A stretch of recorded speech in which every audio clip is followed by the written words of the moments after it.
Railway स्टेशनला नाव जोपर्यंत लागत नाही तोपर्यंत रेल्वेचं उद्घाटन होणार नाही।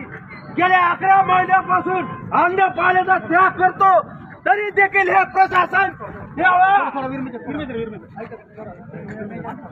मी प्रत्येक वेळा तुम्हाला सहकार्य केलं परंतु तुम्ही जाणून बुजून डॉक्टर बाबासाहेब आंबेडकर रेल्वे स्टेशनचं नाव देत नाही। मी तुम्हाला डॉक्टर बाबासाहेब आंबेडकरांचं नाव लागल्याशिवाय त्या